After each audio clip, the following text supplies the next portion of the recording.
유비와 처음부터 끝까지 함께했던 핵심 막류 3인방이 있다고? 관우는 유비를 끝까지 수행하여 두루 돌아다닌 인물로 관우 장비를 포함해 송건, 미축 등과 함께 촉한의 최고참이자 개국공신임. 조조나 송건과 같은 군주들의 참모진처럼 유별나고 특별한 책략을 내세우지는 않았는데 그럼에도 유비가 끝까지 대우하고 이끌고 다닌 것은 그만의 매력이나 능력이 있었던 것 같음.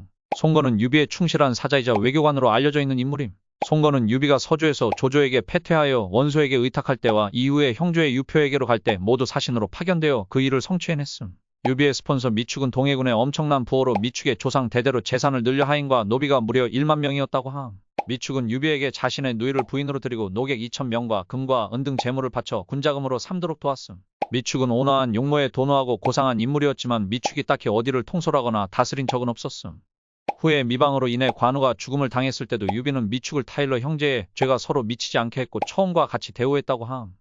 조조가 유관장 형제들에게 이렇게까지 해줬다고? 조조는 유비에게 옷도 주고 땅도 주고 병사도 주고 좌장군이라는 벼슬도 줬음. 좌장군이라는 벼슬은 생각보다 높은 자리로 장압과 우금의 최종 커리어가 좌장군이었음. 또한 모두가 유비를 죽이라고 할 때도 반대를 했었고 마차를 탈 때는 유비와 함께 탔다고 함. 유비는 이렇게 잘해줬던 조조를 배신하고 조조 암살 모의에 참여하고 땅과 벼슬 병사를 먹튀했음. 관우에게는 온갖 금은 보화와 벼슬을 주고 자신의 부하가 되라고 요청했으나 관우는 공만 세우면 떠난다고 했고 실제로 공을 세우고 유비를 찾아 떠났음. 훗날 관우의 목이 조조에게 오자 조조는 제후의 예를 갖춰 장례를 거창하게 치러줬음. 장비와 하우씨를 결혼시켰던 사건은 납치혼인지 정략혼인지 여러 의견이 갈리고 있음. 쉽게 설명하면 조조는 하우연의 조카딸이자 하우페의 사촌 여동생인 당시 13세였던 하우씨를 장비와 결혼시켜 로얄 패밀리로 만들어줬으나 장비는 13세였던 하우씨를 납치해 도망갔음. 바로 총나라 5호 대장군 중 한 명 맞죠.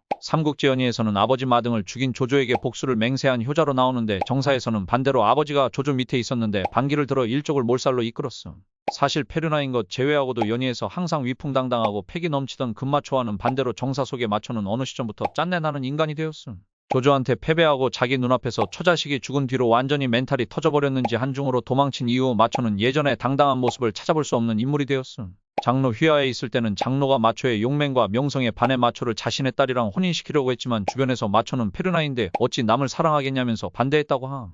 유비 휘하에 있을 때는 팽양이 반란을 제의했었는데 왕년에 패기고 나발이고 바로 유비에게 보고했음.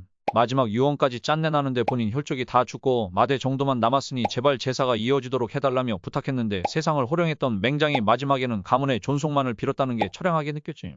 하우연은 조조가 군을 일으킨 이후부터 매우 믿고 의지했던 인물임. 조조의 한중 점거 이후 하우연은 정서 장군으로 임명되어 휘하에 장압과 서왕을 두고 대촉 전선의 총사령관이 되었음. 사령관임에도 선두에서 직접 발로 뛰며 싸워서 수십 년간 성공을 거뒀으나 한중 공방전에서 황충에게 죽임을 당하며 총사령관 전사라는 위나라 역사에서 전무후무한 기록을 남겼음. 조지는 조조의 조카로 알려졌지만 실제 조씨는 아닌 양조카였음. 어릴 때부터 조비 조식과 함께 자랐고 조조와 조비에게 중용받아 높은 관직까지 올라갔음. 조비 사후 제갈량의 대대적인 북벌을 막기 위한 대촉 전선의 총사령관이 되었음. 연의에서는 제갈량에게 속수무책으로 당하는 모습을 보여줬지만 실제로는 3년간 무난하게 북벌을 방어했음. 사마에는 조진 사후 대촉 전선의 총사령관으로 부임하게 되었고 이후 제갈량이 사망할 때까지 촉의 북벌을 막아냈음. 그리고 훗날 조의 사후 탁고 대신이 된 사마에는 쿠데타를 일으켜 조진의 아들 조상을 죽이고 위를 사마씨의 나라로 만들어버렸음.